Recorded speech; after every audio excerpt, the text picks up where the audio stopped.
Assalamualaikum warahmatullahi wabarakatuh. Salam dan bahagia.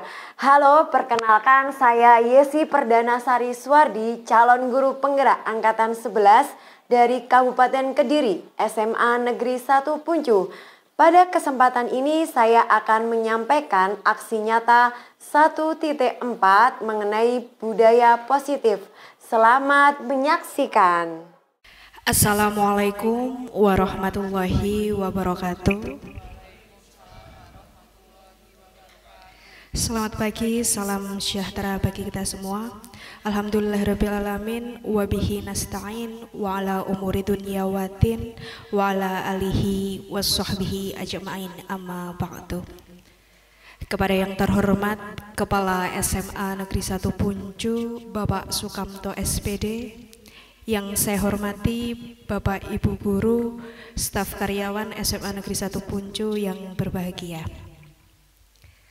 Puji syukur kehadirat Allah Subhanahu wa Ta'ala pada hari ini Rabu 21 Agustus 2024 bersama kita dapat hadir dalam rangkaian acara yang sangat istimewa, yaitu desiminasi calon guru penggerak dalam keadaan sehat walafiat. Tak lupa sholawat serta salam semoga tetap tercurahkan kepada junjungan kita Nabi besar Muhammad SAW yang telah membawa kita ke zaman yang terang benderang saat ini. Bapak Ibu hadirin yang saya hormati, untuk mengawali acara pada pagi hari ini, agar acara ini dapat berjalan dengan lancar sesuai dengan harapan, marilah kita menundukkan kepala seraya berdoa kehadirat Allah Subhanahu wa Ta'ala. Ala hadiniyah wa kulli niyatin sholihah. Al-Fatihah.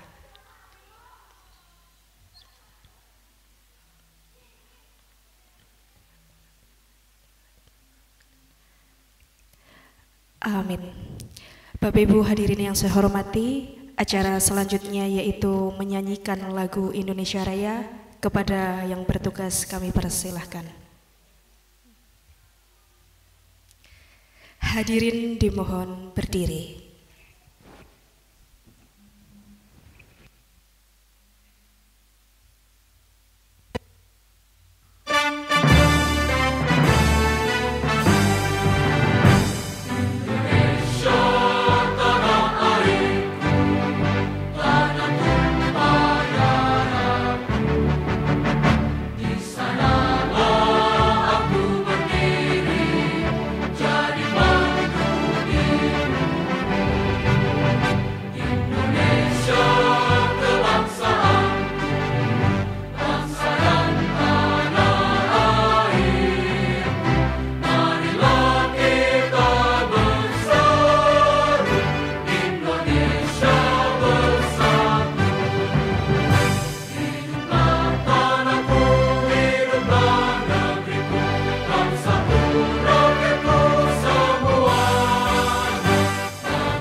Hadirin dipersilahkan duduk kembali. Bapak Ibu hadirin yang saya hormati, acara selanjutnya yaitu sambutan sekaligus pengarahan dari Kepala SMA Negeri 1 Puncu kepada Bapak Sukamto kami persilahkan. Assalamualaikum warahmatullahi wabarakatuh. Bapak Ibu yang saya hormati, serta Bu Yesi secara khusus ya sebagai calon guru penggerak, Pertama kita panjatkan rasa syukur kehadirat Allah SWT atas semua nikmatnya yang telah diberikan kepada kita sehingga hari ini kita bisa berkumpul di sini dengan kondisi baik. Kita syukuri, alhamdulillahirabbil alamin. Salawat salam kita selalu haturkan, panjatkan kepada baginda Rasulullah SAW yang selalu memberikan uswatun hasanah, contoh yang baik kepada kita sehingga kita hidupnya ini bisa penuh untuk ibadah. Bapak Ibu sekalian, kemarin Bu Yesi memberikan ke saya WA yang isinya tentang budaya baik. Budaya baik di dalam sekolah nanti yang akan dikembangkan seperti apa nanti akan disampaikan Bu Yesi. Untuk itu ya, atau sebelum itu saya mungkin perlu menyampaikan sedikit. Bisa jadi ini adalah satu bentuk versi ataupun pemikiran saya tentang budaya politik, good culture di sekolah. Ini sebenarnya ya saya kemarin sempat ngomong ke pengawas bahwa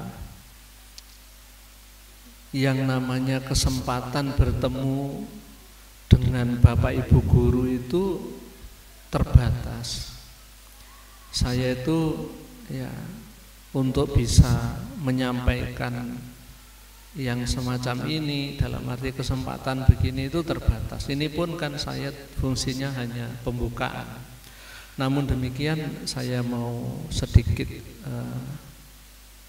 menyampaikan kepada panjenengan semuanya biar ada sedikit yang nyampe itu, meskipun tidak secara spesifik materi itu saya sampaikan, kemudian ada praktek sampai evaluasinya enggak sampai di situ, namun ketika saya sampaikan mudah-mudahan menjadi referensi. Begini Bapak Ibu sekalian, di dalam perkembangan guru penggerak, salah satunya kemarin itu ada STEM Ki Hajar Dewantara. Yang sebelumnya itu pada saat kami ditugaskan itu kebetulan dulu ya saya itu sering jadi narasumber di P4TK. Ini nanti seandainya saya agak panjang sedikit nggak apa-apa ya Bapak ya, saya non sewu aja. Itu ada dua versi yang kita ambil, adalah satu adalah STEM. STEM itu singkatan dari Science, kemudian teknologi, engineering, and math. Itu yang dari luar negeri hanya 4 itu. Kemudian dikembangkan di dalam negeri ini menjadi 6 sesuai dengan situasi dan kondisi budaya Indonesia. STEM itu akhirnya menjadi STEAM, perkembangan pertama menjadi STEAM. A-nya itu adalah art atau seni. Seni itu memberikan warna di dalam STEM sebagai orang Indonesia. Engineering yang art. Kemudian ditambah satu lagi STEM, STEAM berakhir S, STEMS.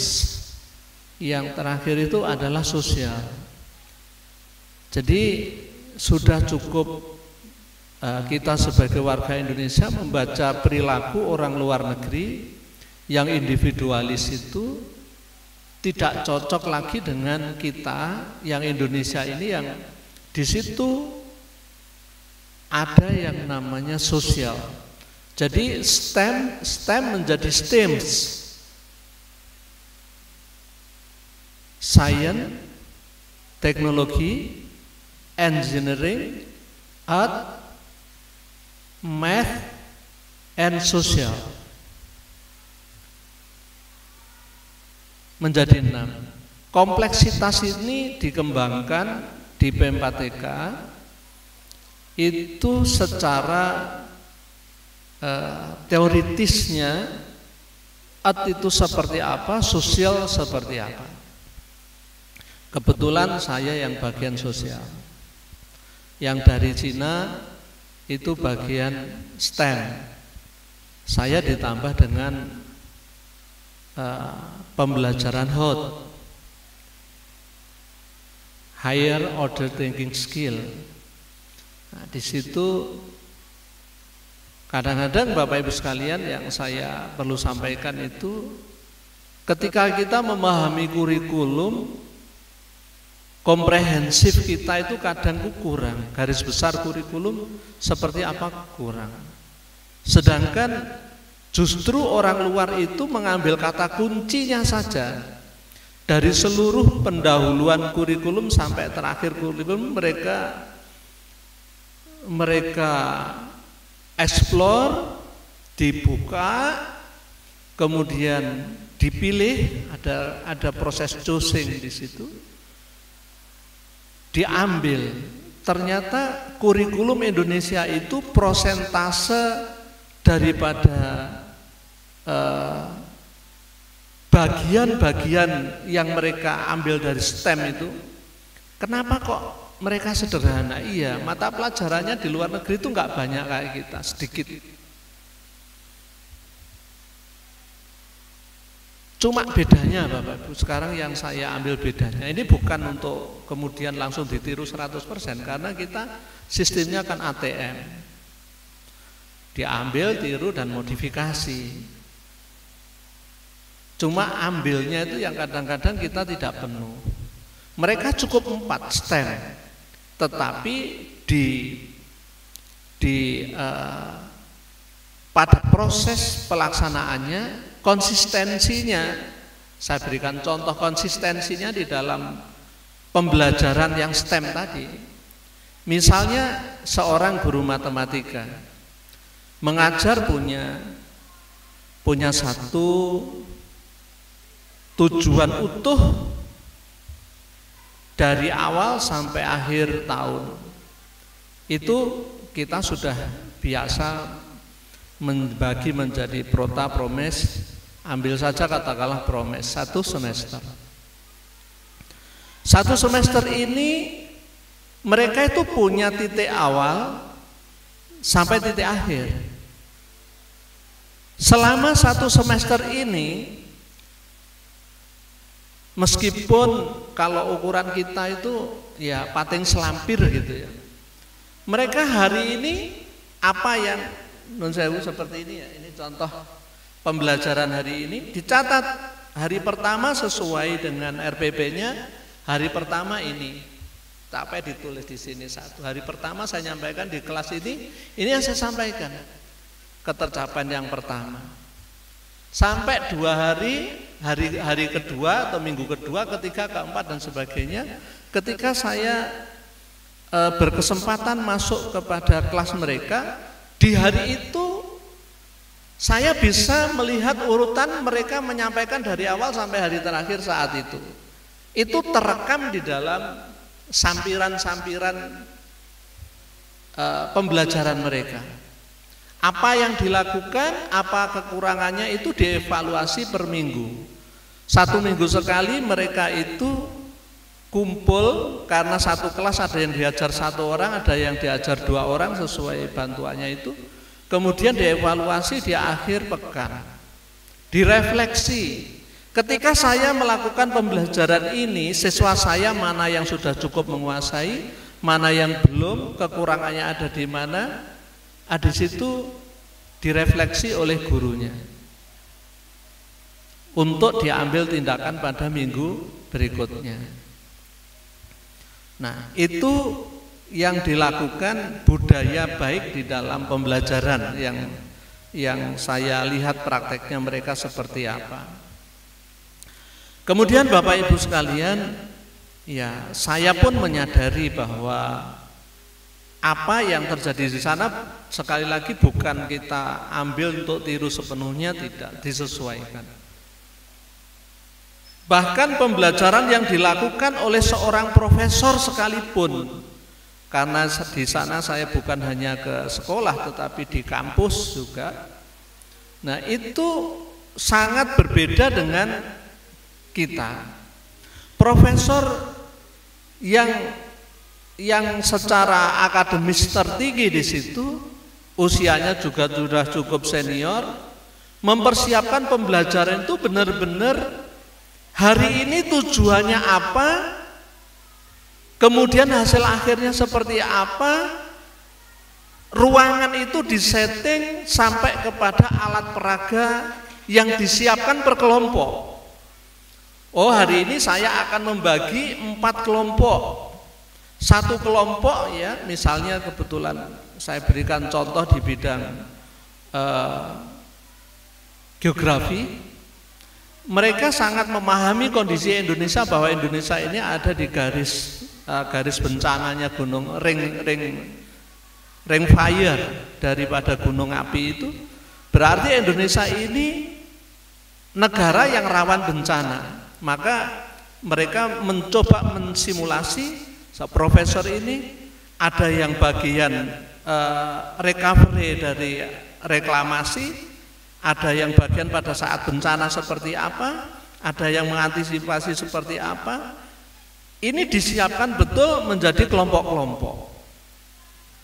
Nah, ketika masuk pertama itu lampu dimatikan, dinyalakan, dilihat kita ini berada di laut, kemudian ditunjukkan bencananya di situ, seakan-akan terjadi bencana betul, dan kemudian setelah itu kelompok-kelompok ditugasi untuk menjalankan apa yang dikerjakan ketika terjadi bencana seperti itu sesuai dengan kelompoknya masing-masing.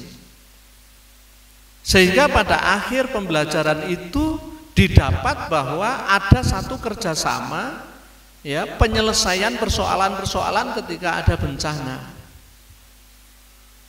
Ini satu pembelajaran yang dilakukan seorang profesor.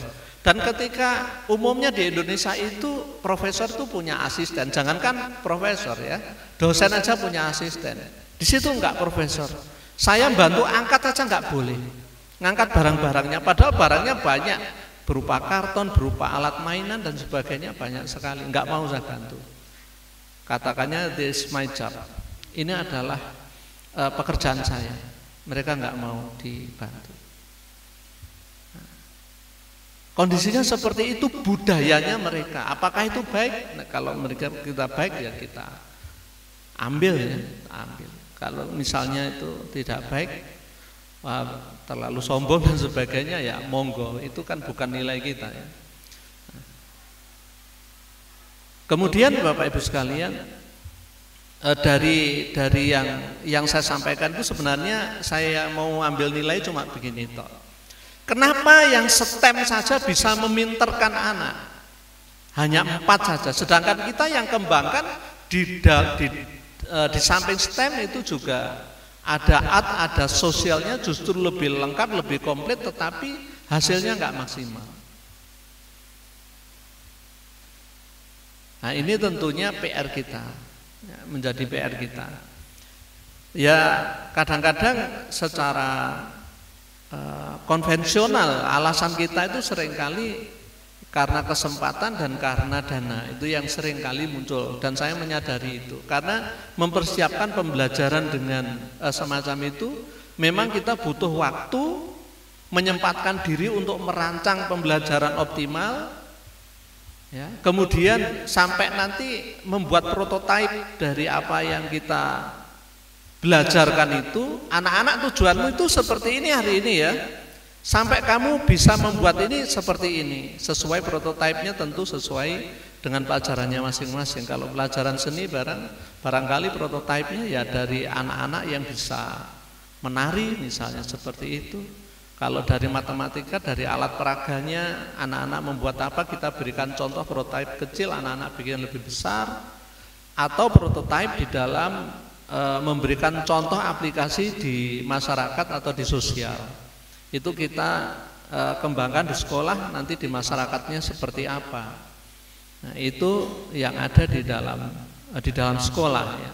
Dan itu perencanaan yang semacam itu tentunya kita perlu berpikir mengembangkan kurikulum, kemudian mencapai tujuan bagaimana anak-anak ini bisa berkembang afeksinya, kognisinya, serta motoriknya.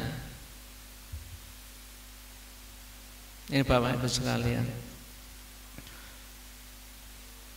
saya kira nanti terlalu banyak kalau saya nyampaikan lebih ya. Ini kan fungsi saya hanya pembukaan. Saya hanya kepingin budaya baiknya kita di dalam pembelajaran ini ya meningkatnya seperti apa, ini tentu di tangan Bapak Ibu sekalian. SMA Puncu ini maju tidaknya anak ini ya di panjenengan. Kemudian satu Bapak Ibu yang saya titip juga, kemarin itu kan ya ada sempat ke ruangan saya karena merasa tidak bisa menyelesaikan sendiri. Itu begini Bapak Ibu sekalian, ketika menghadapi anak ya,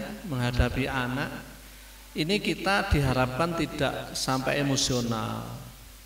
Ya, kita harus terukur. Tidak emosional, terukur, maksudnya itu ya kalau kita memberikan reward ataupun punishment, ini yang sifatnya mendidik.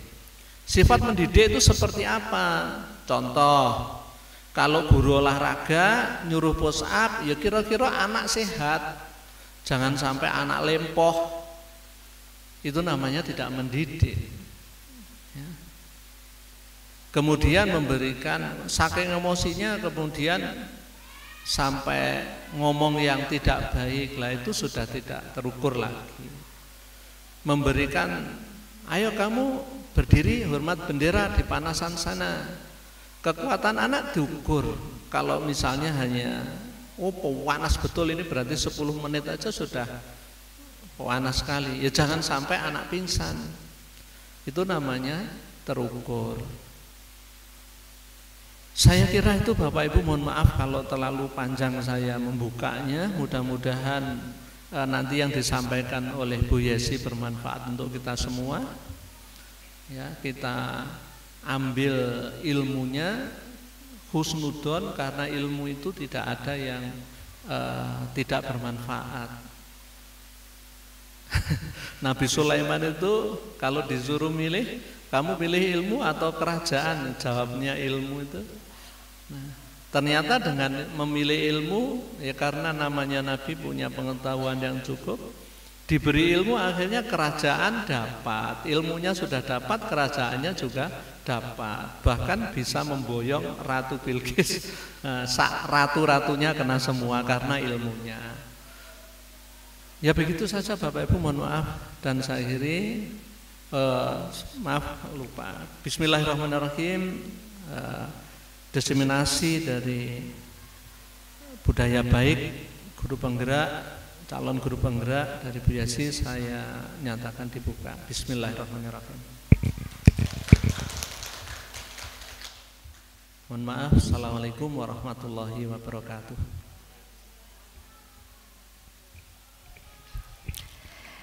Kami sampaikan terima kasih kepada Bapak Sukamto yang telah membuka acara diseminasi calon guru penggerak Bu Yesi Perdana Suari Suwardi.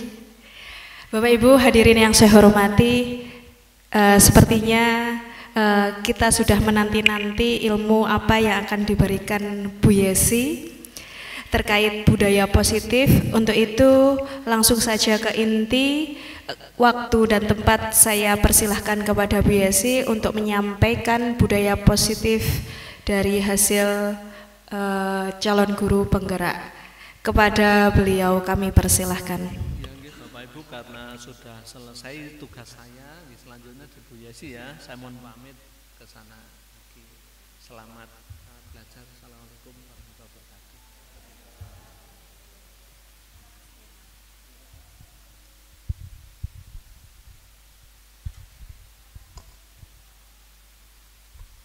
Bapak Ibu, saya Bismillahirrahmanirrahim. Assalamualaikum warahmatullahi wabarakatuh. Langsung saja untuk mukadimah saya ikut yang di depan daripada nanti terlalu lama. Pak Gun, jenengan boleh duduk di sini, boleh di belakang, tapi jangan di tengah nggih.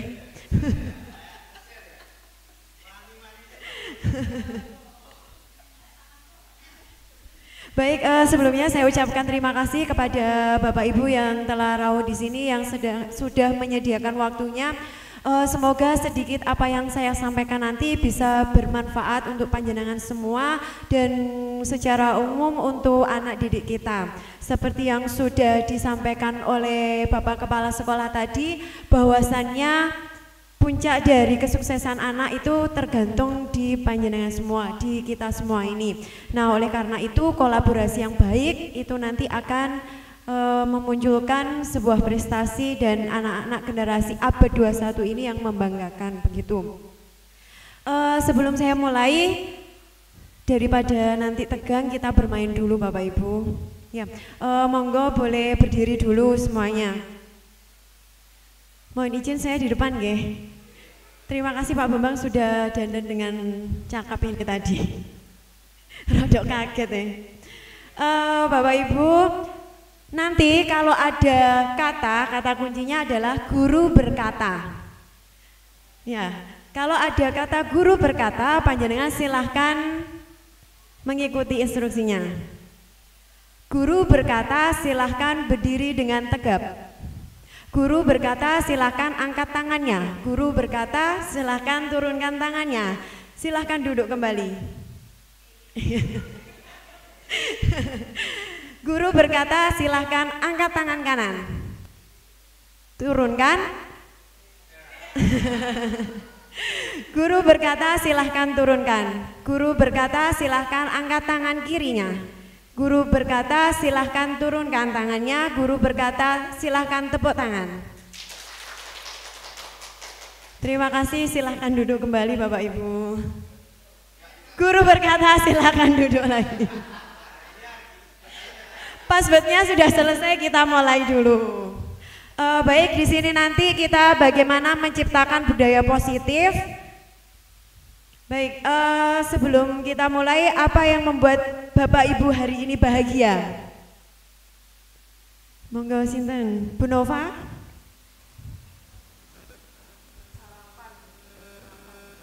Bisa dipakai mikrofonnya, Bu. Pencet. Mati yuk, mati. Ya. Tes. Alhamdulillah saya bahagia karena tadi pagi sudah sarapan, Bu. Oh ya, sudah sarapan. Mungkin dari Bapak Ibu ada lagi apa yang membuat hari ini bahagia? Oke, monggo Bu Dewi. Mau mendapat ilmu dari Bu Yesi. Alhamdulillah, terima kasih Bu Dewi. Semoga kecil nanti, sedikit nanti bisa bermanfaat. Sebelum Bapak Ibu, oh sudah tadi sudah menjawab ya. Sekarang silahkan saling bertatapan dengan temannya. Senyum, kalau namanya senyum itu jangan Pak Gun dengan siapa? Namanya senyum berarti 2 cm ke kanan, 2 cm ke kiri dengan mengucapkan hi seperti itu. Hi. Ini kok belum bertatapan. Ya, terima kasih tepuk tangan Bapak Ibu. Nah, ini sedikit yang bisa. Ini kalau murid tidak bisa belajar dengan cara guru mengajar, mungkin guru harus mengajar dengan cara siswa belajar. Mungkin nanti dapat dibuat PR, dibuat introspeksi buat saya juga panjenengan, tapi jangan sampai lupakan pekerjaan yang di rumah. Baik, budaya positif.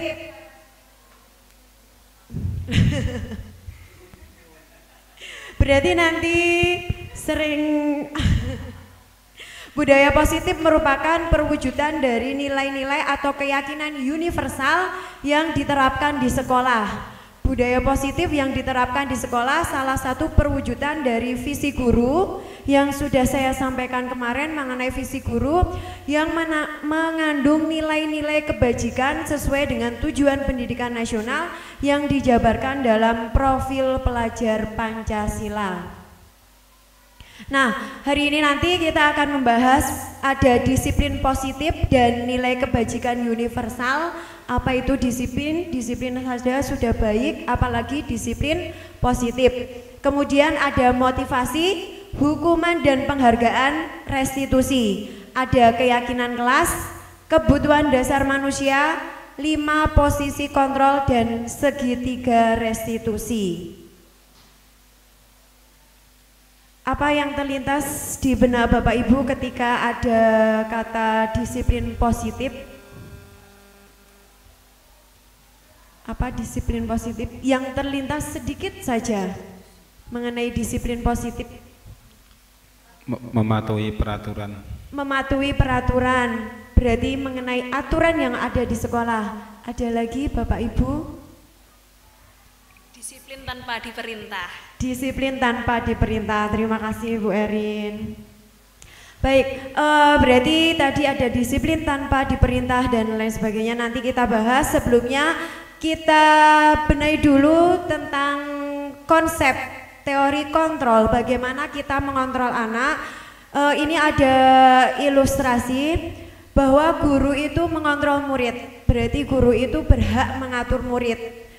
Nah, ini merupakan miskonsepsi. Kemudian semua penguatan positif, efektif dan bermanfaat. Kemudian ilusi bahwa kritik dan membuat rasa bersalah mampu menguatkan karakter anak. Dan yang terakhir, ilusi bahwa orang dewasa berhak memaksa. Nah, itu monggo nanti kita jadikan bahan renungan juga. Kemudian di sini ada perubahan dari teori yang tadi, respon tentang dunia, kemudian ke teori kontrol tentang dunia, bahwasannya realitanya kita itu mempunyai kebutuhan yang berbeda, sama halnya dengan anak. Kemarin dalam penyampaian visi saya sudah menyampaikan sedikit bahwasannya anak yang datang ke sekolah itu tidak 100% ingin menuntut ilmu. Ada yang tujuannya meraih apa? Hanya menginginkan kasih sayang dari gurunya. Karena di rumah tidak memperoleh kasih sayang dari ibunya, atau mungkin ibunya sudah meninggal, atau mungkin di luar, dan kebutuhan dasar lainnya seperti kebutuhan makan yang mungkin di rumah itu kurang. Oleh karena itu mereka di sekolah itu berulah. Nah, seperti itu, dari sini realita kebutuhannya anak itu berbeda. Nah, disiplin positif dimulai dari disiplin diri, berarti mereka bisa bertanggung jawab terhadap apa yang dilakukannya karena mereka mendasarkan tindakan mereka pada nilai-nilai kebajikan universal. Nah, bagaimana cara kita menerapkan disiplin positif? Itu yang pertama, mengajarkan anak bertanggung jawab seperti yang disampaikan Bu Erin tadi, menumbuhkan kesadaran diri, kemudian lebih ke arah disiplin diri yang mengontrol diri dalam melakukan tindakan. Kemudian dapat membuat murid lebih memahami dan menyadari berdasarkan motivasi internal, berarti dalam diri, bukan akibat paksaan, pujian atau hukuman. Nah, untuk nilai kebajikan ada 9 nilai kebajikan. Di sini yang saya sampaikan berdasarkan profil pelajar Pancasila, dimulai dari beriman, bertakwa kepada Tuhan Yang Maha Esa dan berakhlak mulia, mandiri, bernalar kritis, kreatif, berkebinekaan global dan bergotong royong. Nah, untuk nilai kebajikan yang satunya berdasarkan 9 pilar karakter, cinta Tuhan dan segenap ciptaannya, kemudian hormat dan santun, sampai toleransi, kedamaian dan kesatuan. Nah, Bapak Ibu, sebelum melanjutkan lagi, apakah Bapak Ibu hari ini ke sekolah dan mengajar dengan ikhlas? Sebentar, sebelum menjawab, nanti kalau saya kasih hitungan nggih, nanti kalau panjenengan ikhlas bisa dengan menggunakan tangan seperti ini, kalau tidak berarti gimana ini? Seperti ini ya? Ya, peace, begitu. Tadi pertanyaannya, apakah Bapak Ibu hari ini ke sekolah mengajar dengan ikhlas? 1, 2, 3. Baik, terima kasih Bapak Ibu sudah ikhlas. Semoga ilmu panjenengan nanti berguna bagi anak kita semuanya. Nah, berarti kalau sudah ikhlas berarti ada motivasi. Motivasi itu tadi sudah saya sampaikan, ada yang dari dalam diri dan ada yang dari luar. Nah, untuk motivasi ini untuk menghindari ketidaknyamanan hukuman ini ke anak, itu motivasi belajarnya atau motivasi untuk tidak melanggar, atau yang lagi viral ya Pak, motivasi tidak merokok mungkin. Nah, untuk menghindari ketidaknyamanan hukuman, kemudian untuk mendapatkan imbalan atau penghargaan dari orang lain, dan untuk menjadi orang yang mereka inginkan dan menghargai diri sendiri dengan nilai-nilai yang mereka percaya. Nah, untuk motivasi 2 tadi itu merupakan motivasi eksternal, yang mana untuk menghindari ketidaknyamanan hukuman. Nah, mungkin takut nanti dihukum bunur kalau tidak pakai sepatu hitam, padahal dia ingin berekspresi memakai sepatu putih. Nah, kemudian untuk mendapatkan imbalan atau penghargaan dari orang lain, oh saya nanti tidak terlambat karena saya akan dikasih bolpen sama Bu Eka, seperti itu.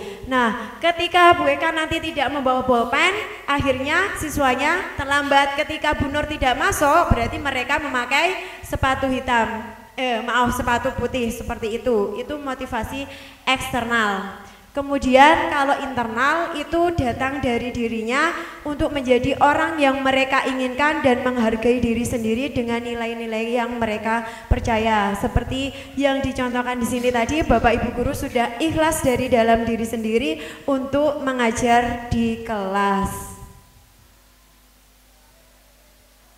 Baik, tadi mengenai sepatu dan mengenai pujian. Siapa di antara Bapak Ibu di ruangan ini yang setuju adanya hukuman? Ya, sebentar, ada lagi. Kalau setuju nanti jawabannya menggunakan segitiga.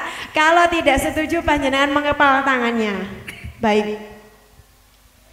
Nanti saya hitung ya. Siapa Bapak Ibu di ruangan ini yang setuju dengan adanya hukuman? 1, 2, 3. Oh ya. Terima kasih. Dari Bapak Ibu yang setuju dengan adanya hukuman dulu. Satu aja mewakili, monggo. Ya, silakan Bu Rina. Terima kasih Bu Yesi. Mohon maaf, di sini saya setuju dengan adanya hukuman, tapi dengan catatan hukuman itu harus mendidik dan memberi efek jera. Itu artinya tidak melukai anak baik secara fisik maupun secara mental. Terima kasih. Baik, tepuk tangan dulu buat Bu Rina. Berarti setuju dengan adanya hukuman, tetapi ada garis bawah dan catatan tidak melukai fisiknya, ngoten nggih? Fisik dan mentalnya, itu yang ada lagi mungkin yang setuju dengan adanya hukuman, yang ingin mengutarakan, monggo. Saya tidak setuju. Yang setuju dulu. Yang setuju dulu dengan adanya hukuman. Bu Eka tadi, oh Pak Bambang. Oh ya. Iya, saya setuju dengan adanya hukuman karena tanpa ada hukuman yang sudah disampaikan Bu Rina tadi, siswa tidak akan pernah ada rasa untuk sadar. Karena memiliki rasa sadar itu tidak dimiliki oleh semua siswa yang ada di sekolah. Mereka tadi sudah disampaikan datang ke sekolah itu dengan berbagai latar belakang. Ada yang niat memang sekolah karena kepengen cari ilmu, ada yang hanya datang ke sekolah karena kepingin cari kasih sayang dan akhirnya membuat ulah. Nah, dari situ, dari sudut pandang mereka yang berbeda-beda itu, kita akan menyamakan persepsinya mereka itu dengan salah satunya adalah bentuk hukuman, tetapi sudah disampaikan Bu Rina, bukan hukuman yang melukai fisik atau mental, tetapi adalah hukuman yang sifatnya mendidik. Itu. Terima kasih. Baik, catatan yang kedua, terima kasih Pak Bambang. Tepuk tangan dulu buat Pak Bambang. Ada catatan di sini, hukuman yang mempunyai tujuan yang baik, begitu nggih? Yang setuju sekarang, yang tidak setuju, Bu Eka, monggo. Terima kasih. Kita kembali lagi ke teori belajar, bahwa belajar itu dimulai dari motivasi. Jadi seandainya motivasi itu dari dalam diri sendiri, maka tidak perlu adanya punishment. Karena untuk memunculkan proses belajar, anak-anak itu sudah sadar dengan sendirinya. Sehingga untuk menguatkan sebuah perilaku belajar, sebenarnya anak-anak butuh untuk didorong untuk selalu memotivasi dirinya agar terkuat untuk proses belajar mengajar, proses belajar. Itu. Terima kasih. Ya, terima kasih Bu Eka. Tepuk tangan Bapak Ibu semuanya, Bapak Ibu guru yang hebat di sini. Memang persepsi kita dan pemikiran kita nanti bagaimana kita meluruskan agar adanya budaya positif. Tadi Panjenengan sudah mengutarakan ada yang setuju dan ada yang tidak setuju dengan adanya hukuman. Nah, enaknya bagaimana seperti itu? Nah, di sini sebelum ke situ tadi saya catat ada hukuman yang sifatnya ada garis bawahnya, yang hukumannya yang tidak ke fisik, kemudian hukuman yang ke arah lebih baik. Nah, sebelum saya menjawab, di situ ada hukuman, ada perbedaan hukuman, ada perbedaan konsekuensi dan ada perbedaan dari restitusi. Kalau hukuman itu tidak terencana atau tiba-tiba, misalkan anak terlambat, nah, ayo lari 10 kali misalkan. Nah, kemudian siswa itu juga tidak tahu apa yang akan terjadi, yang akan dihadiahkan atau hukumkan dari gurunya itu, dan bersifat satu arah karena dari panjenengan, dari Bapak Ibu guru. Dan biasanya berupa hukuman fisik. Nah, itu tadi yang masih menjadi garis bawah, boleh hukuman tapi yang tidak melukai fisiknya. Kemudian konsekuensi. Kalau konsekuensi itu terencana atau disepakati sesuai dengan peraturan. Kemudian murid tetap dibuat tidak nyaman. Ada keinginan kita murid itu agar jera dan tidak mengulang. Itu kan intinya nggih. Kemudian sikap guru selalu memonitor murid. Karena yakin siswa SMA ini sudah dewasa, sebenarnya dia tahu apa yang dibuatnya, apakah itu salah atau benar, tapi kadang kita terlalu mengontrol berlebihan. Nah, sekarang yang terakhir ke restitusi. Restitusi ini proses menciptakan kondisi bagi murid untuk memperbaiki kesalahan. Mungkin yang dimaksud dengan hukuman yang bersifat positif itu nanti dapat digantikan dengan restitusi. Proses menciptakan kondisi bagi murid untuk memperbaiki kesalahannya. Kemudian proses kolaboratif yang mengajarkan murid untuk mencari solusi sendiri. Nah, ini memang tugas yang paling terberat ketika anak itu sudah melakukan kesalahan, bagaimana anak itu introspeksi. Toh kita sendiri yang melihat gitu ya Pak. Punggung kita aja susah, apalagi anak-anak dituntut untuk mencari solusi sendiri. Nah, tugas kita adalah seperti yang sudah saya sampaikan, tujuan pembelajaran menurut Ki Hajar Dewantara, tugas kita adalah menuntun tumbuh kembangnya anak, bahwa anak itu mempunyai kodrat zaman, dan itu nanti kita tugasnya untuk menuntunnya. Nah, kebutuhan dasar apa yang belum tercapai nanti kita bahas.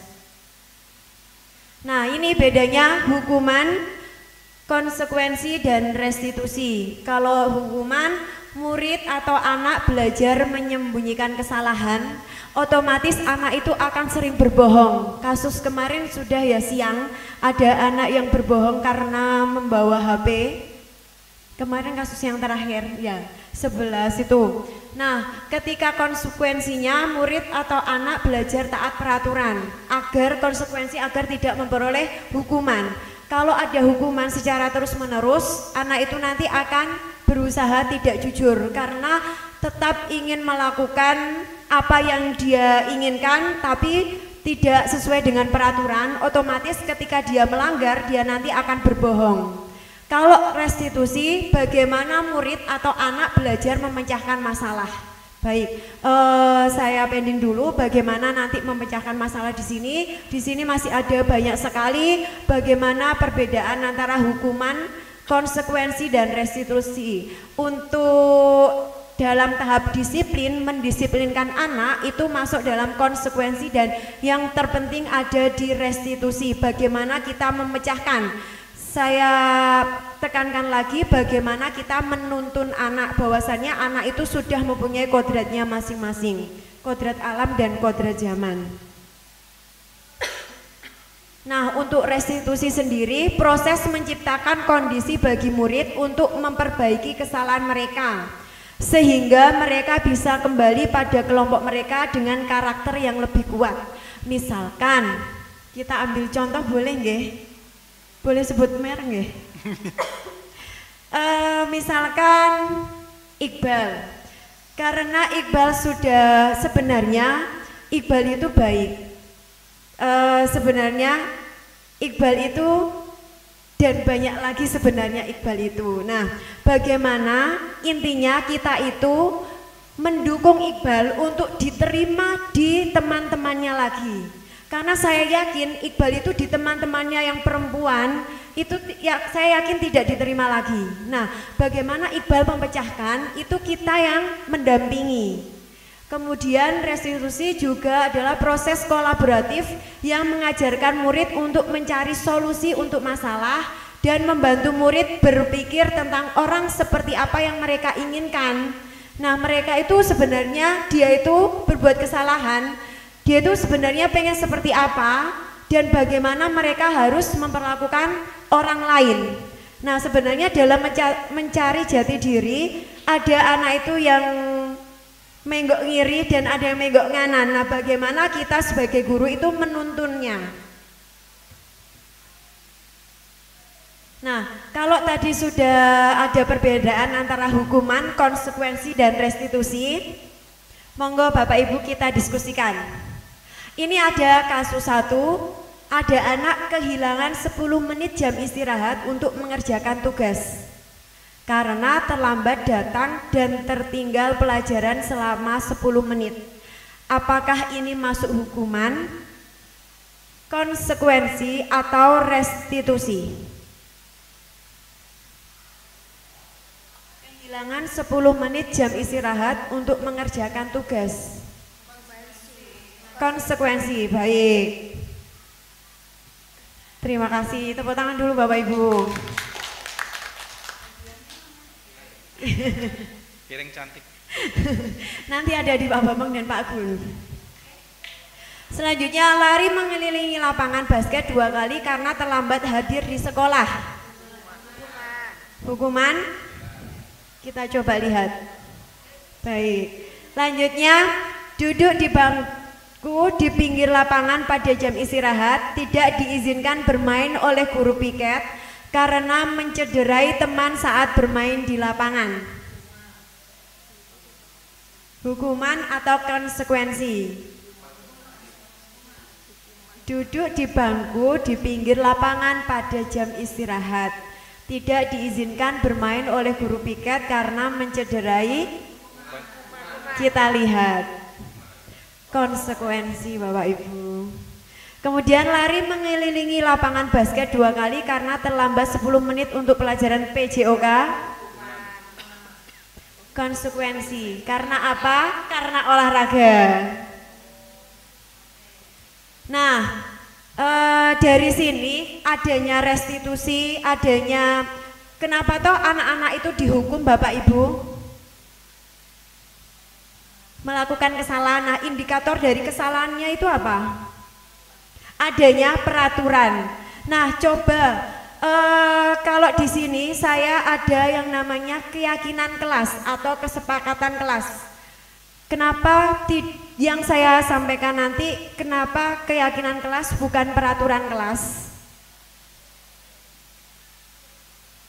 Mungkin sebelumnya ada yang mengutarakan pendapat mengenai peraturan kelas atau keyakinan kelas. Iya, monggo Brina.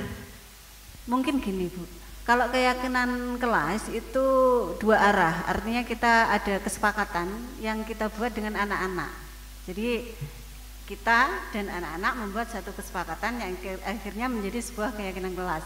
Cuman kalau peraturan kelas itu 1 arah, guru saja yang memberikan aturan, siswa harus melaksanakan aturan yang telah dibuat oleh guru atau sekolah. Kira-kira begitu. Terima kasih. Oke, terima kasih Bu Rina. Mungkin Pak Bambang, kita sebenarnya harus menggunakan peraturan atau keyakinan? Keyakinan, karena keyakinan itu dibuat dari dua sudut pandang tadi sudah disampaikan Bu Rina. Jadi mempunyai aturan yang sudah disepakati. Jadi siswa tidak merasa keberatan saat melaksanakan sebuah kesepakatan karena sebuah ada komunikasi. Tapi kalau peraturan itu dilihat dari salah satu sudut pandang saja yang dianggap benar. Itu, terima kasih. Ya, terima kasih. Tepuk tangan Bapak Ibu guru yang hebat di sini. Baik, kita langsung saja membahas bahwa keyakinan kelas itu guru berperan mewujudkan kesepakatan sekolah. Ini keyakinan kelas atau keyakinan sekolah atau kesepakatan kelas atau kesepakatan sekolah, begitu. Jadi guru berperan mewujudkan kesepakatan sekolah atau kelas bersama murid melalui sebuah kesepakatan. Kemudian keyakinan sekolah atau kelas bersifat universal dan dapat dijalankan oleh semua warga. Kemudian keyakinan sekolah atau kelas melibatkan kesepakatan murid dengan murid, murid dengan guru maupun murid dengan lingkungannya. Jadi di sini wali murid pun boleh andil dalam kesepakatan sekolah maupun kesepakatan kelas. Jadi misalkan kesepakatan sekolah berarti nanti Bapak Ibu wali murid yang ada di rumah misalkan ada usulan anaknya untuk tidak bermake up berlebihan, itu boleh. Nah, di sini wali murid boleh berperan. Otomatis guru mendampingi dalam kesepakatan itu murid dengan murid, jadi murid tidak keberatan, guru pun juga tidak keberatan. Nah, Bapak Ibu coba ini dilihat, kelihatan nggih? Seperti ini, apakah ini termasuk contoh dari kesepakatan kelas? Iya Pak, coba saya bacakan dulu nggih. Ini dimulai jika tidak, kok yura ketok toh? Oke. Berarti dilihat dari judulnya ini kesepakatan kelas nggih Pak Gun ya. Coba kita ulas, kita bedah, apakah ini termasuk kesepakatan kelas? Membuang sampah tidak pada tempatnya, terus seragam tidak sesuai itu nanti dapat denda 1.000 per atribut. Tidak piket denda 10.000. Saat pelajaran di luar kelas 1 jam belum ke kelas itu mentraktir teman-temannya satu kelas. Apakah ini yang dinamakan kesepakatan kelas? Ya, kesepakatan kelas jika itu dibangun atau disepakati oleh seluruh kelas, kalau menurut saya itu. Jika itu disepakati oleh seluruh kelas. Nah, dari situ sebagai yang mendampingi murid menyampaikan kesepakatan kelas, apakah dari 32 atau 36 itu dari hati kecilnya itu benar-benar mengutarakan itu? Nah, kadang ada yang takut, langku didenda 10.000 sangku 5.000 begitu mungkin ya. Nah, kita bahas lagi bagaimana kesepakatan kelasnya. Nah, sebelum ke situ bahwasannya untuk kriteria dalam keyakinan kelas atau kesepakatan kelas itu bersifat abstrak. Kemudian berupa pernyataan universal, dibuat dalam pernyataan positif, berarti dalam kalimat positif. Kemudian sedikit saja agar mudah diingat. Kemudian sesuai dengan kondisi kelas dan sekolah sehingga mudah diterapkan. Dan semua warga sekolah atau warga kelas dilibatkan saat membuat keyakinan kelas ataupun keyakinan sekolah. Nah, misalkan ini contoh saja. Tadi kan sudah saya sampaikan untuk nilai kebajikannya atau nilai universalnya berdasarkan profil pelajar Pancasila atau 9 pilar tadi. Nah, ini untuk biasanya yang paling kita emosi, anak-anak itu kan mesti gaduh di kelasnya. Nah, kesepakatan kelas yang dapat kita tampilkan di situ nilai kebajikannya apa? Misalkan menghormati. Nah, keyakinan kita apa? Dengarkan guru atau mendengarkan guru, menghargai Bapak Ibu guru saat menjelaskan. Kemudian kalau banyak yang terlambat berarti datanglah tepat waktu. Ini salah satu contoh nilai-nilai keyakinan kelas. Nah, dari situ tadi dibuat dalam pernyataan positif, kemudian berupa pernyataan universal dan disesuaikan dengan permasalahan yang ada di kelas. Coba Bapak Ibu saya kasih waktu sedikit, panjenengan dapat menyusun keyakinan kelas.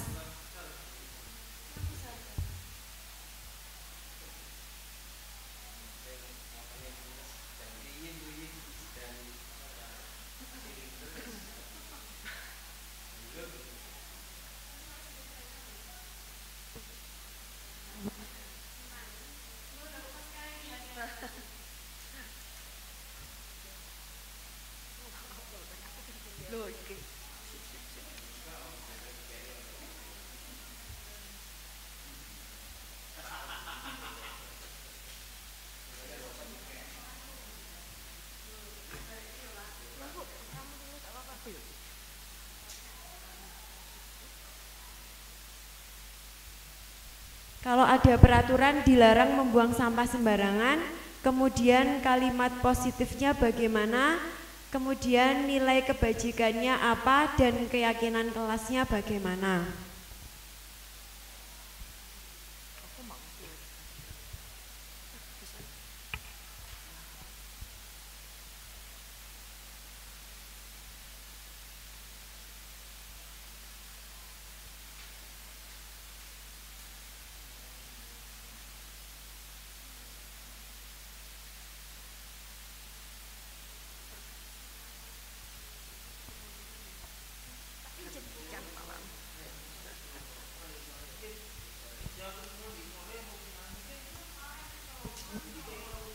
Monggo yang kurang.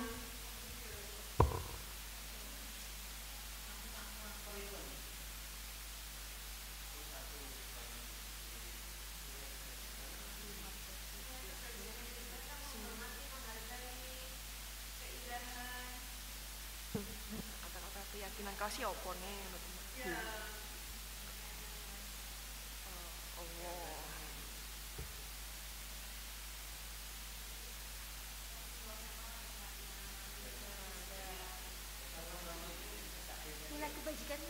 Nilai kebajikan mang langsung empati apa-apa.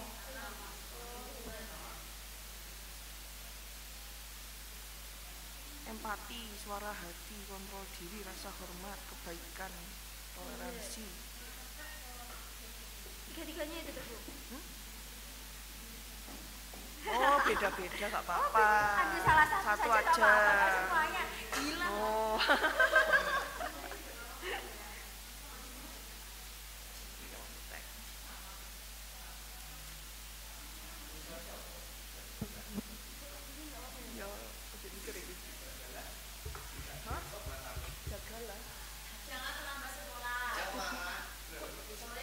Jangan mencontek.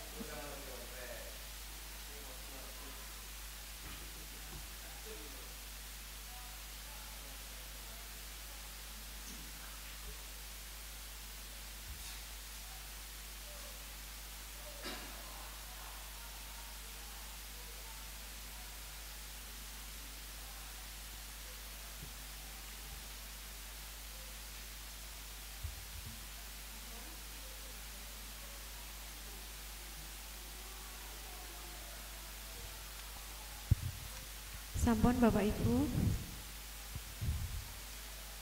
yang sudah boleh ditempel sambil jalan-jalan.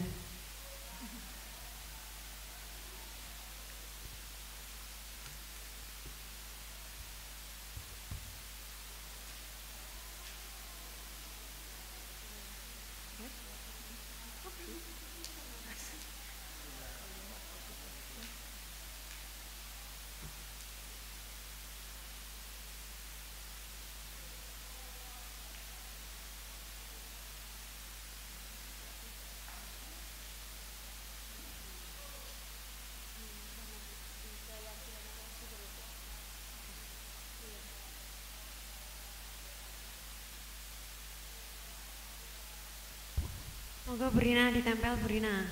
Di sini Bu, emang kurang nih.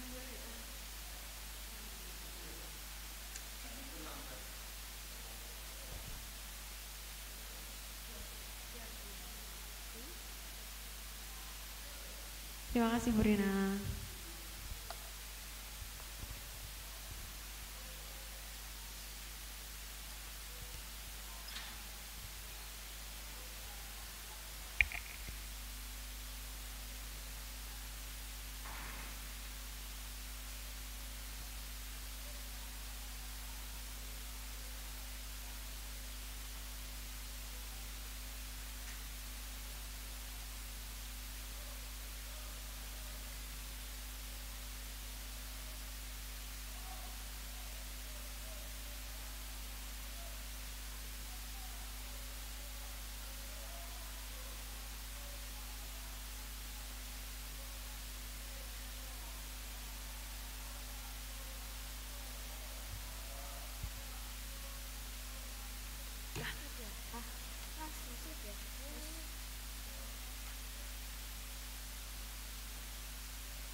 Situ Pak. Kembali ke Mbak. Kalimat positif keyakinan kelas. Meh modal pada sih.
empati, rasa hormat, emang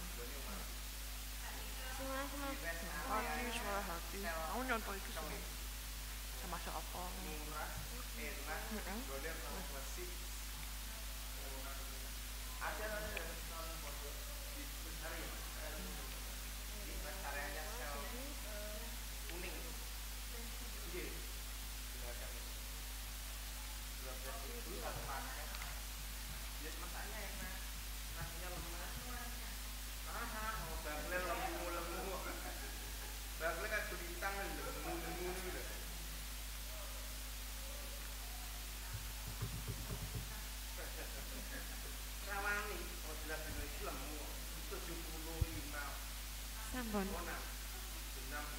Sampun sedaya, tinggal Bu Dewi. Nah, sekalian Bu Dewi nanti membacakan Bu Dewi.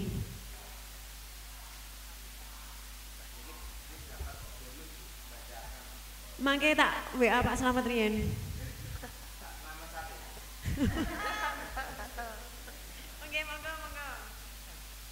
Ya, saya baca yang di atas saja ya. Dilarang membuang sampah sembarangan. Kalimat positifnya, ciptakan lingkungan yang bersih. Nilai kebajikan siswa senantiasa menjaga kebersihan. Keyakinan kelas untuk senantiasa membuang sampah di tempatnya. Untuk Bu Dewi.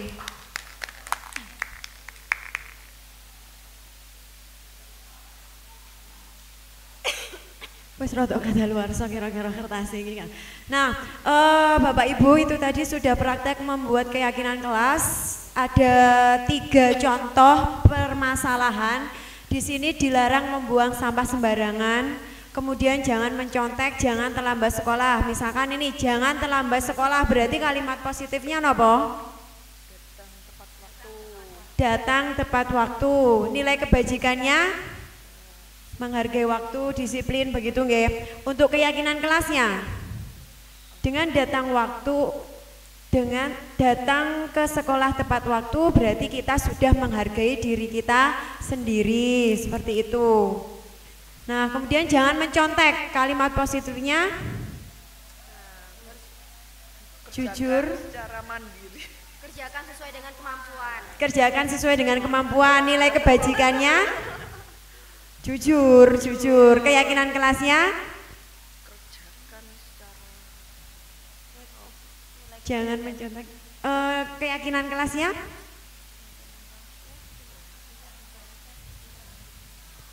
nah, kembali ke sini.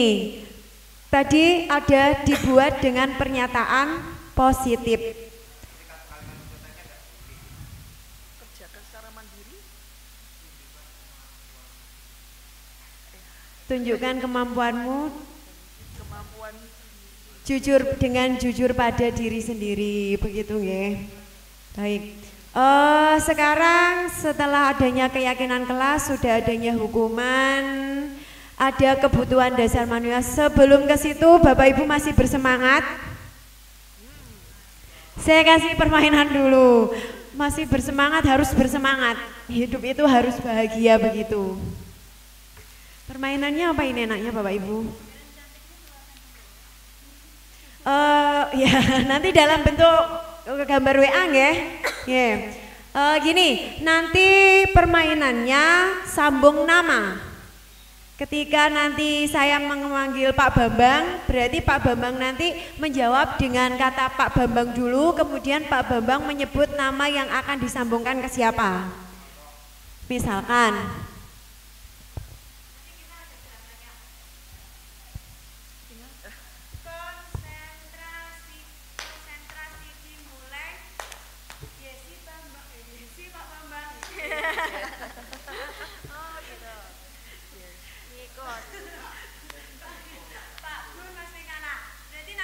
dimulai dari yang saya sebutkan dulu atau dari saya nggih. Saya nanti memanggil Bu Lintang misalkan.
ya Bunda ya. Kita mulai lagi. 1, 2, 3. Konsentrasi, konsentrasi dimulai.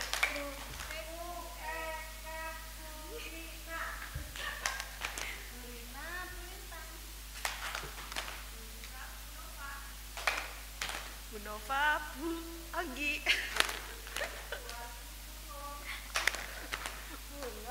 Bu Dewi.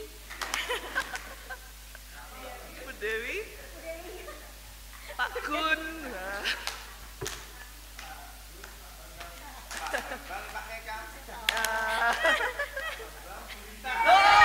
Tepuk tangan dulu buat Mas Beka. Baik, Mas Beka coba berdiri dulu. Coba berdiri dulu. Monggo di sini, Mas ini.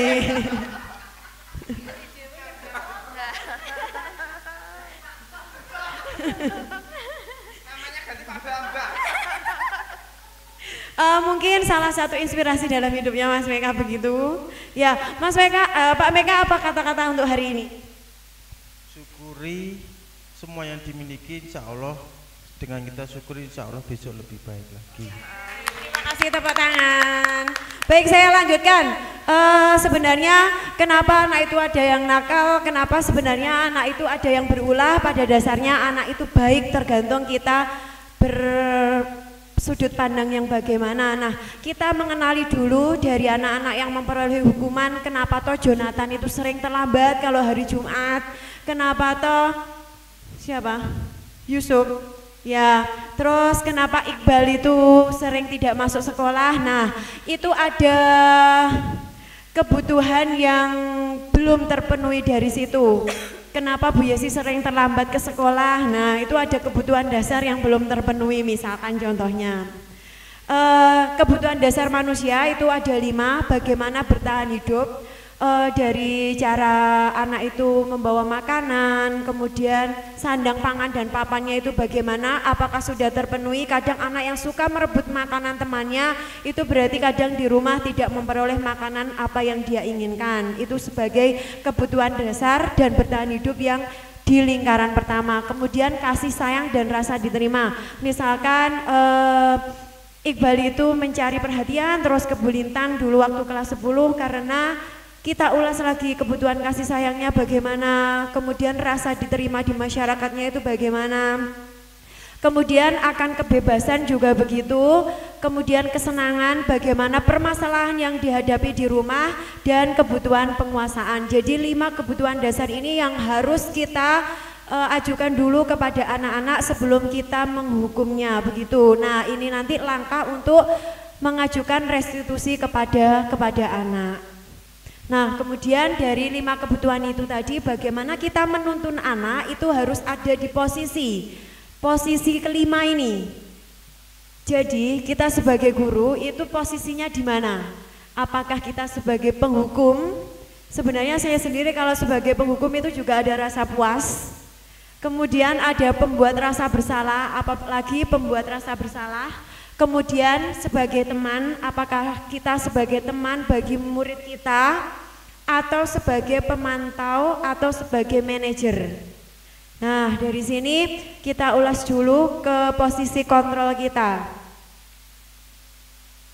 Kalau sebagai penghukum itu cirinya nada suara tinggi, bahasa tubuh, mata melotot, dan jari-jari menunjuk menghadap. Coba Pak Bambang ini yang jago untuk mempraktekkan. Ini kata-katanya. Bisa dipraktekkan itu Pak? Coba Pak.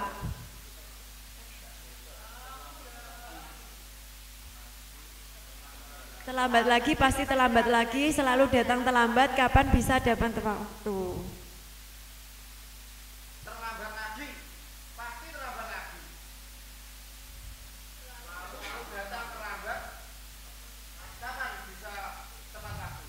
Baik, terima kasih Pak Bambang, kita tepuk tangan Bapak Ibu. Tadi matanya sudah melotot Pak.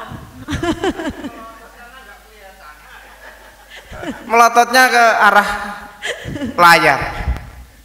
Nah, itu sebagai penghukum dengan suara tinggi, bahasa tubuhnya seperti itu, dan menunjuk-nunjuk, kadang menghardik juga. Kemudian pembuat merasa bersalah. Pembuat merasa bersalah, ini nada suaranya memelas, halus, sedih, bahasa tubuhnya merapat pada anak, kemudian lesu. Ini yang cocok Bu Rina sepertinya. Monggo Bu Rina dipraktekkan dulu.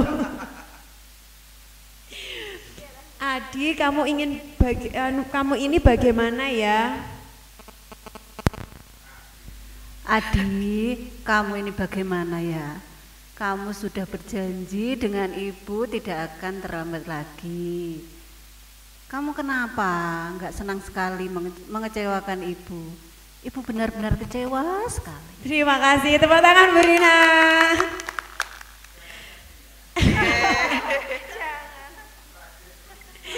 Teman, kalau teman ini nada suaranya ramah, akrab dan bercanda, bahasa tubuhnya merapat pada murid, kemudian mata dan senyum jenaka. Nah, ini yang cocok untuk mempraktekkan Pak Gun, Pak Gun.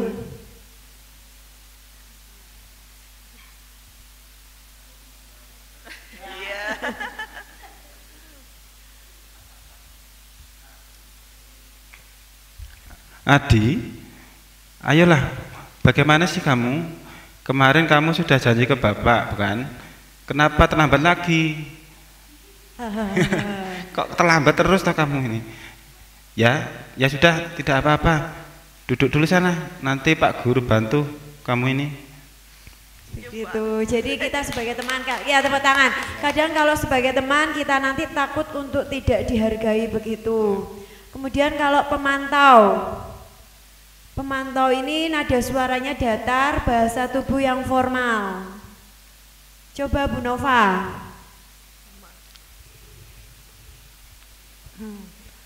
Adi. Oh, Bu Nova dengan Pak Meka. Adi jadi kaget. Pak Meka sebagai Adi, Bu Nova sebagai gurunya. Tahu Pak gitu bilang. Kaget. Nggih. Adi. Telo Pak. Bu Nova dulu. Adi, tahukah kamu jam berapa kita mulai? Tahu Bu. Kamu terlambat 15 menit. Apakah kamu sudah mengerti konsekuensi yang harus dilakukan bila terlambat? Paham Bu, saya harus tinggal kelas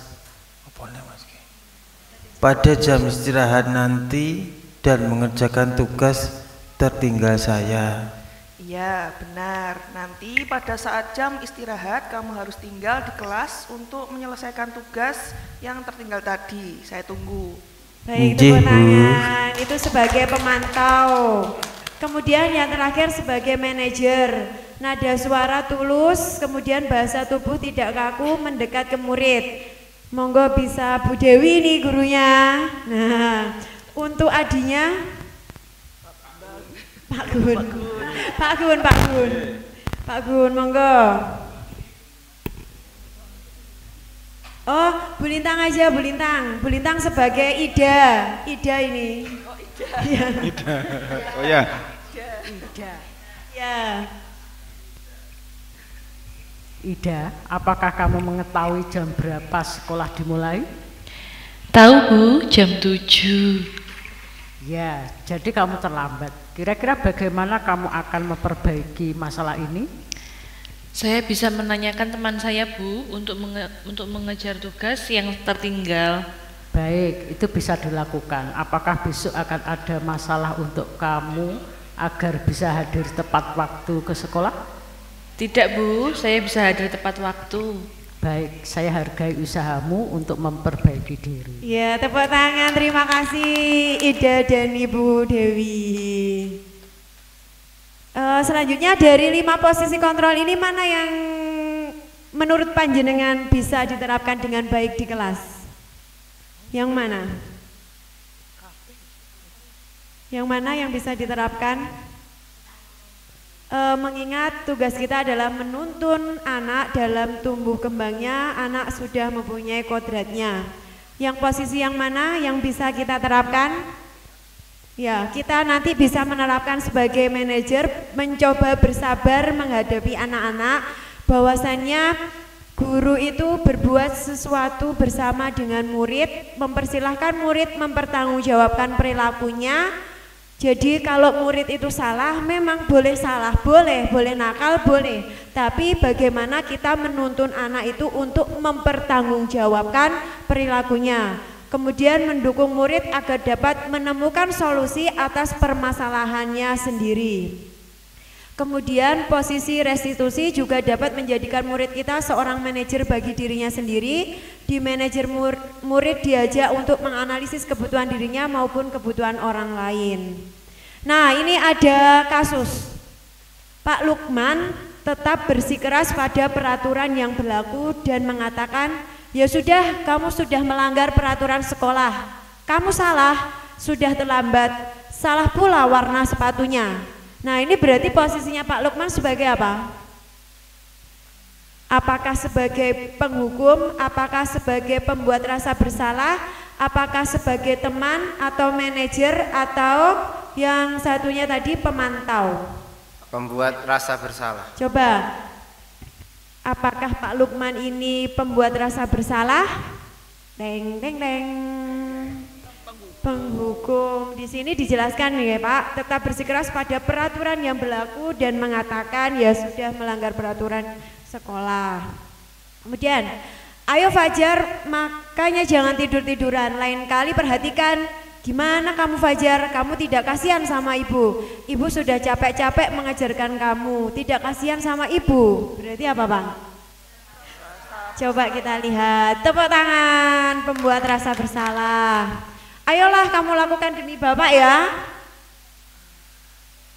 Berarti sebagai teman, sanksi atau konsekuensinya apa? Berarti kita mengajukan pertanyaan di situ. Coba sanksi atau konsekuensinya apa?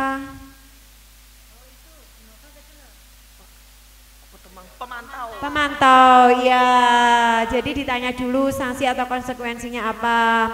Apa rencana kamu untuk memperbaiki hal ini? Nah, baru sebagai manajer. Nah, setelah kita ada masalah seperti itu, kita akan mengenal yang namanya segitiga restitusi. Guru yang berperan sebagai manajer menggunakan segitiga restitusi untuk menyelesaikan permasalahan siswa.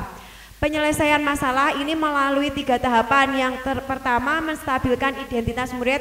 Saya yakin sebenarnya panjenengan itu sudah menerapkan ini semua, cuma istilahnya mungkin yang belum panjenengan dapatkan untuk menstabilkan identitas. Kemudian validasi tindakan yang salah, dan yang terakhir menanyakan keyakinan. Hal ini dilakukan untuk apa? Agar murid mandiri bertanggung jawab atas apa yang telah dilakukan. Jadi solusinya itu ke muridnya, bagaimana dia mempertanggungjawabkan atas apa yang sudah dilakukan. Nah, ini merupakan segitiga restitusi, mesti menstabilkan identitas dulu, kemudian validasi kebutuhan, terus kemudian menanyakan keyakinan. Nah, dalam menstabilkan identitas itu dimulai mengubah identitas anak dari orang yang gagal karena telah melakukan kesalahan menjadi orang yang sukses. Kemudian berbuat salah adalah proses pembelajaran. Apa yang dapat kita sodorkan ke anak dengan cara ini, berbuat salah itu tidak apa-apa, misalkan. Tidak ada manusia yang sempurna. Kemudian kita pasti bisa menyelesaikan ini. Nah, saya juga pernah melakukan kesalahan seperti itu. Nah, ini salah satu apa yang bisa kita sampaikan ke murid, menstabilkan identitas. Kamu berhak merasa begitu. Bapak atau ibu tidak tertarik mencari siapa yang salah, misalkan ada perkelahian. Tapi mari kita mencari solusi dari masalah ini. Kemudian validasi tindakan yang salah untuk tahap yang kedua. Setiap tindakan kita lakukan dengan suatu tujuan, yaitu memenuhi dasar kebutuhan manusia. Seorang guru akan mengubah pandangannya dari teori stimulus respon ke cara berpikir proaktif yang mengenali tujuan dari setiap tindakan. Nah, dengan cara apa? Ini, kamu pasti punya alasan mengapa kamu melakukan hal itu. Coba kita tanya ke murid kita, apa toh alasan kamu melakukan itu? Pasti punya alasan dia. Kemudian menanyakan keyakinan kelas. Dari situ kita masih ingatkah kamu akan keyakinan kelas kita yang sudah kita sepakati bersama? Ayo coba ingat-ingat apa keyakinan kelasnya. Nah dari situ nanti akan menumbuhkan kesadaran tanpa kita menghukum seperti itu. Nah apa yang kita percaya sebagai kelas atau keluarga seperti itu, apa nilai-nilai umum yang telah kita sepakati. Misalkan tadi sering terlambat, masih ingat apa kesepakatan kita? Nah ini satu kasus, contoh kasusnya. Anda adalah seorang wali kelas 11-3 SMA Samas. Pada saat jam istirahat makan siang, Anda melihat salah satu murid Anda bernama Amira sedang menangis sendirian di dalam kelas. Anda menghampiri Amira dan mengajak berbicara. Ternyata Amira menangis karena tadi Ali sempat mengejek Amira karena nilai ulangannya lebih rendah dibanding nilai yang didapatkan oleh Ali. Anda sebagai guru merasa bahwa ada keyakinan kelas yang tidak diikuti oleh Ali dan akhirnya sepulang sekolah Anda mengajak Ali untuk berbicara. Nah, kita melangkahnya ke segitiga restitusi dulu. Bagaimana kita menstabilkan identitas? Berarti kita dapat menyodorkan pertanyaan ke mana ini? Ali. Berarti apa yang dapat kita, pertanyaan apa yang kita sodorkan ke Ali?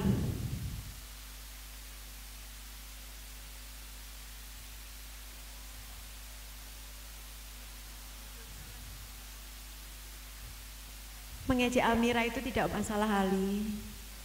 Ya. Kita caranya memang seperti itu. Atau Bu Eka, monggo Bu Eka, menstabilkan identitas. Nah ini yang berpengalaman ini. Awalnya ketika menstabilkan identitas. Ada pendapat mungkin? Tadi ini ada kasus kan, pada saat jam istirahat makan siang, melihat ada Amira sedang menangis sendirian di dalam kelas. Kemudian jenengan menghampiri Amira dan mengajak berbicara. Ternyata Amira telah diejek oleh Ali karena nilai ulangannya lebih tinggi. Anda sebagai guru merasa bahwa ada keyakinan kelas yang tidak diikuti oleh Ali dan sepulang sekolah Anda mengajak Ali untuk berbicara. Nah, menstabilkan identitas, misalkan Ali boleh kamu mengejek Amira. Dan itu dilakukan tidak di kelas, tapi di suatu ruangan. Kamu boleh kamu berhak seperti itu karena kamu sudah memperoleh nilai bagus. Tapi dilanjutkan segitiganya jangan satu nggih, tapi harus dilanjutkan dengan validasi tindakan yang salah. Kamu tahu apa yang sudah kamu lakukan Ali, kamu tahu bagaimana perasaannya Amira Ali, seperti itu. Nah yang terakhir menanyakan keyakinan kelas. Ali masih ingat kesepakatan kelas kita, apakah yang sudah kamu lakukan itu sesuai dengan keyakinan kita? Nah itu nanti Ali mulai mengutarakan pendapatnya. Nah ini kasus 1, coba kasus 2, ini ada Seno tertangkap merokok di kamar mandi pada saat jam istirahat. Selain itu Seno juga membagikan rokok kepada teman-temannya di sekolah. Monggo Bapak Ibu nanti saya bagikan panjenengan yang hijau, pink sama kuning. Nanti panjenengan sesuai dengan segitiga restitusinya. Dimulai dari menstabilkan identitasnya, kemudian validasi tindakan yang salah dan keyakinan kelasnya.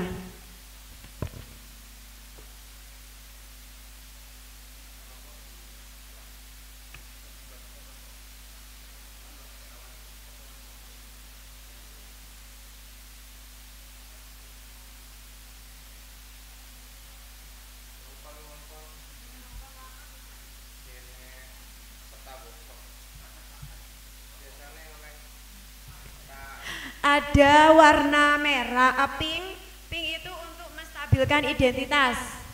Kemudian warna kuning itu untuk validasi tindakan yang salah. Kemudian hijau itu menanyakan keyakinan kelas. Waduh kok gak naik kelet ini?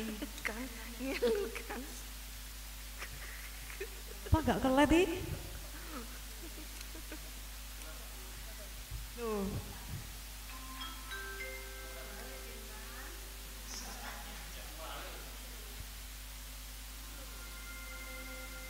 Sudah dapat semua nggih? Untuk menstabilkan identitas. Oh nggih, permasalahannya ini. Nah, Seno tertangkap merokok di kamar mandi pada saat jam istirahat. Selain itu, Seno juga membagikan rokok kepada teman-temannya di sekolah. Menstabilkan identitas bisa dengan memanggil Seno, terus menanyakan apa yang sudah kamu lakukan, Seno. Kamu boleh kok merokok. Ya itu validasi tindakan yang salah. Alasan kamu merokok itu apa begitu? Yang kuning validasi tindakan yang salah. Apa alasan kamu bawa rokok atau merokok begitu?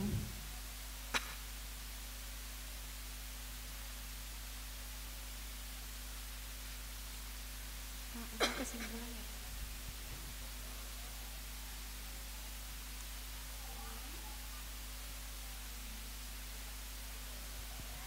Yang kuning validasi tindakan, yang hijau menanyakan keyakinan.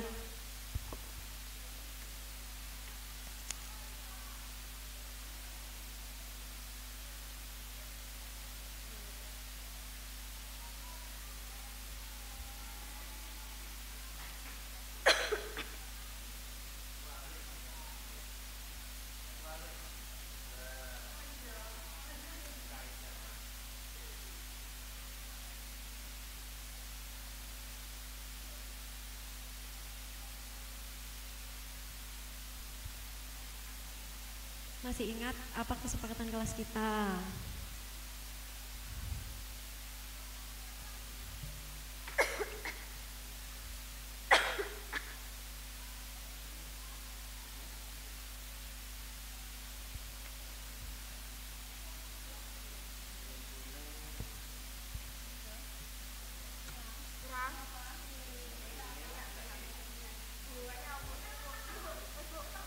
Kafe, Bu.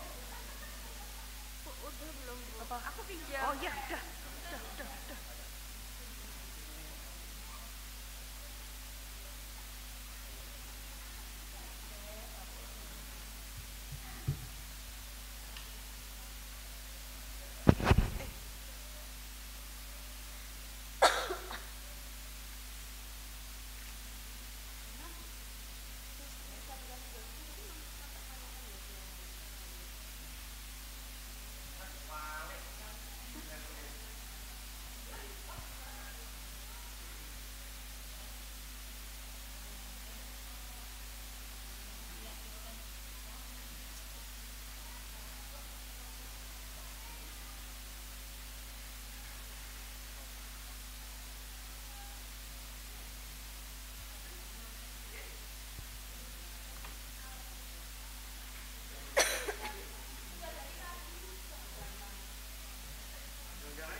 Ya, nanti panah Pak Bambang.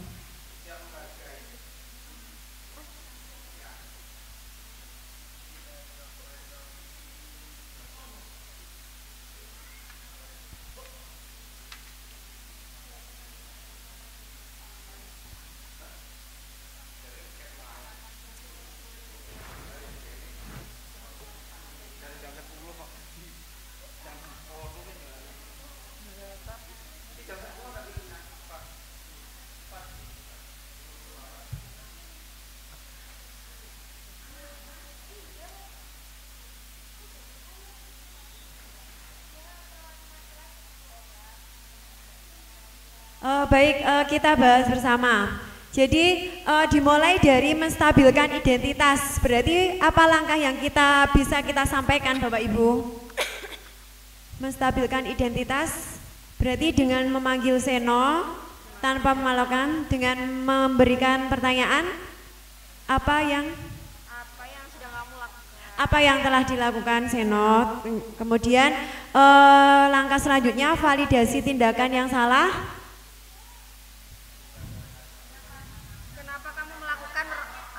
Ya, alasannya kenapa merokok? Kamu boleh seno merokok, boleh-boleh saja. Nah, tapi punya alasan begitu nggih, Bu Nur. Nah, terakhir kita sampaikan keyakinan kelasnya, bagaimana keyakinan kelas yang telah kita susun kemarin. Baik Bapak Ibu, terima kasih. Yang terakhir saya menginginkan refleksi dari panjenengan, apa harapan panjenengan dari budaya positif di SMA Negeri 1 Puncu ini?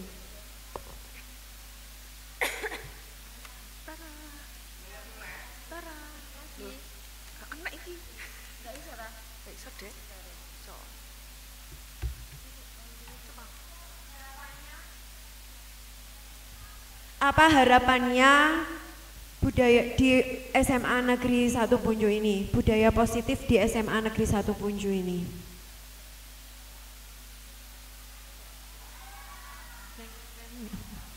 Apa harapannya budaya positif?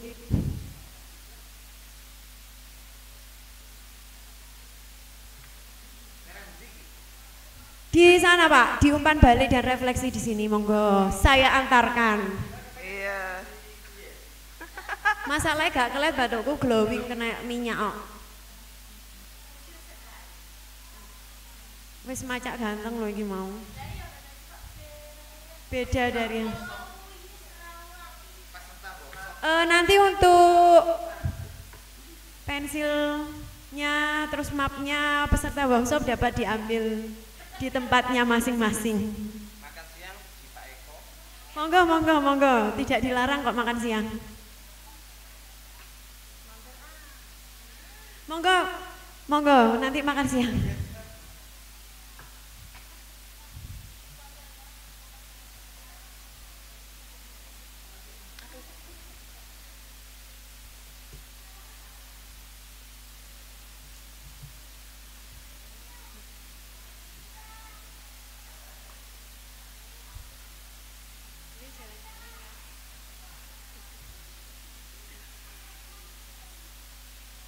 Rina sampun. Niki. Open workshop ini.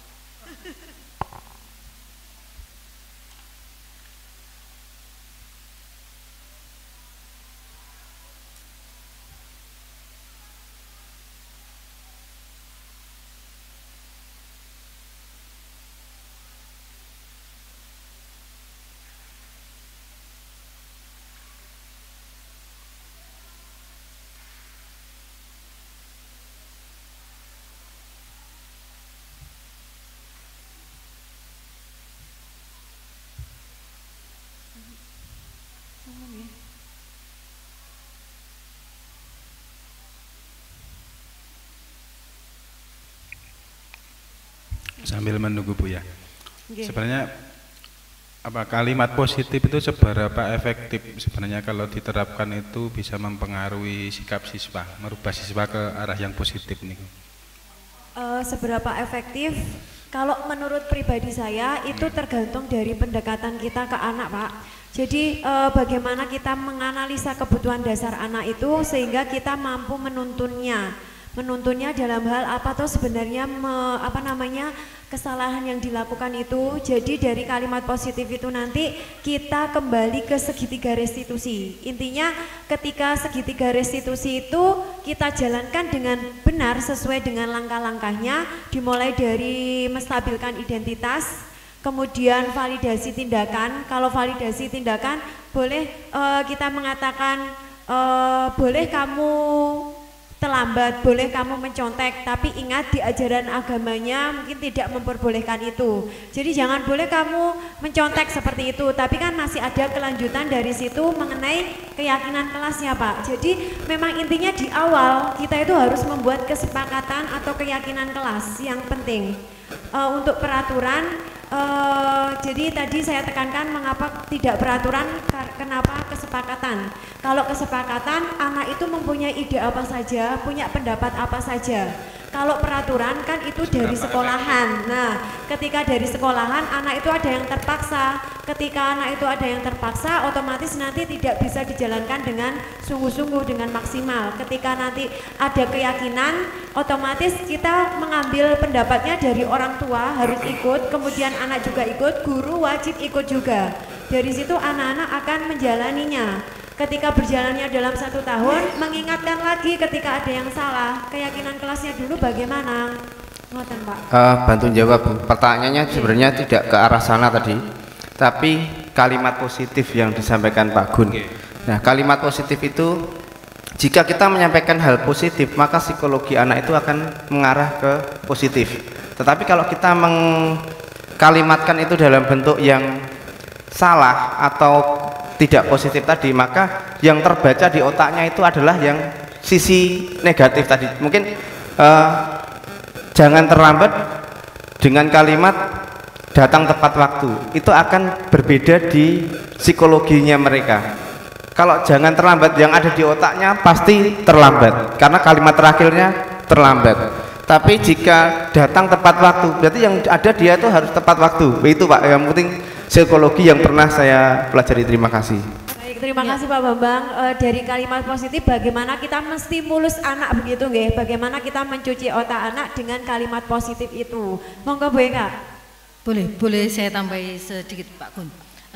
Di awal, di saat kita membangun sebuah pribadi anak, yang penting itu adalah labeling, memberi label ke anak. Jadi di saat kita datang di awal memberikan kata-kata positif ke anak, berarti kita sudah memberikan label ke anak dengan berpikir positif tentang dirinya sendiri dulu sebelum dia dapatkan dari orang lain.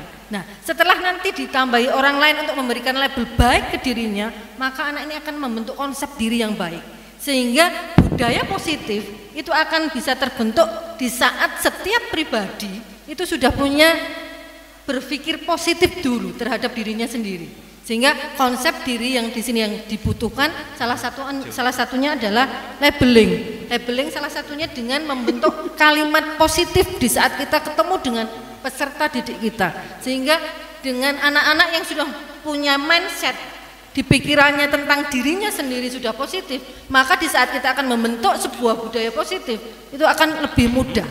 Itu yang bisa saya tambahi sedikit. Terima kasih. Kita akan bisa plus Bu Eka, Pak Bambang.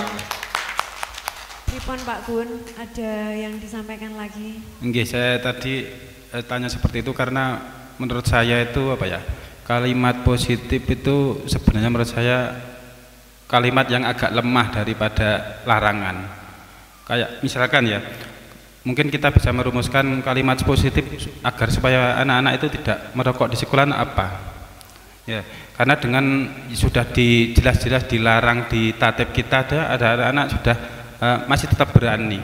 Memang saya lihat di toilet itu sudah berkurang, tapi tidak kapok.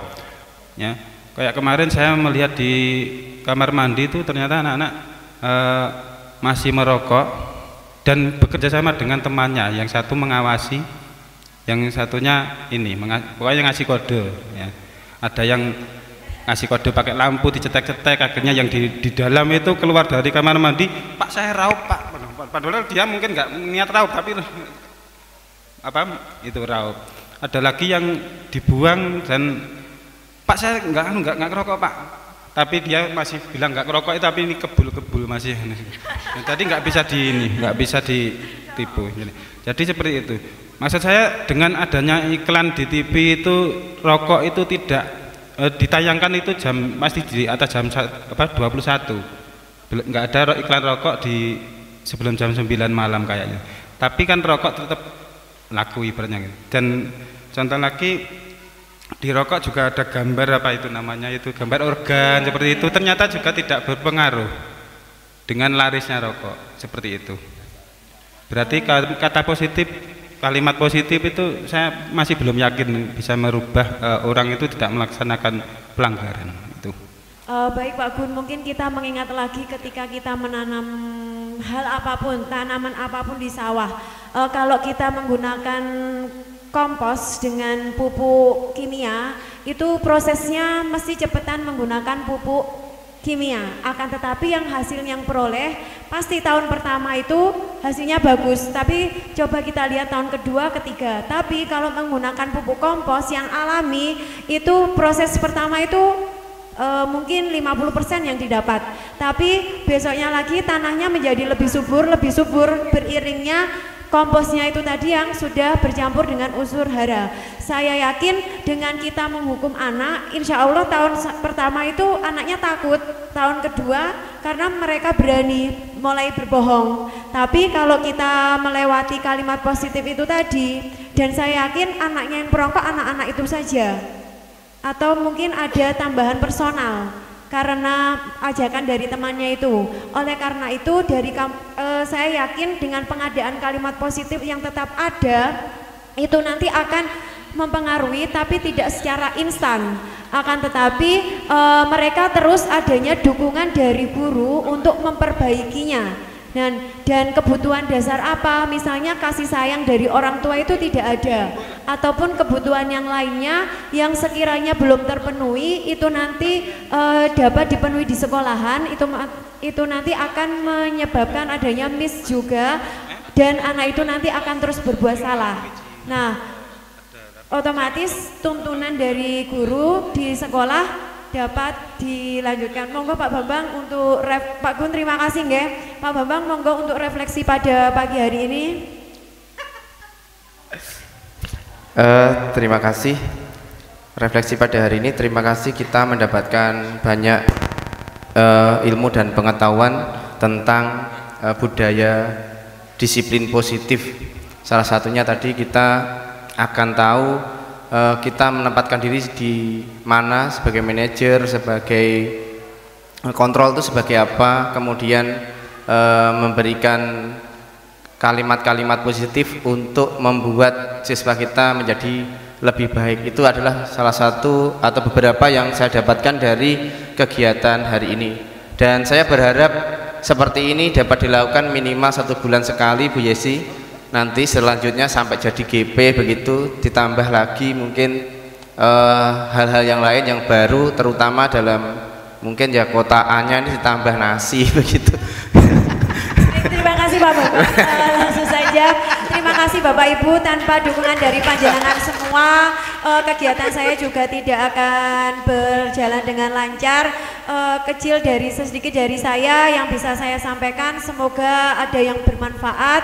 Mohon maaf jika ada kesalahan memang sifat manusia dan kelebihan milik Allah Subhanahu wa taala. Dari saya, wassalamualaikum warahmatullahi wabarakatuh. Itu tadi desiminasi yang telah saya sampaikan di SMA Negeri 1 Puncu mengenai budaya positif. Salam guru penggerak, tergerak, bergerak, menggerakkan. Wassalamualaikum warahmatullahi wabarakatuh.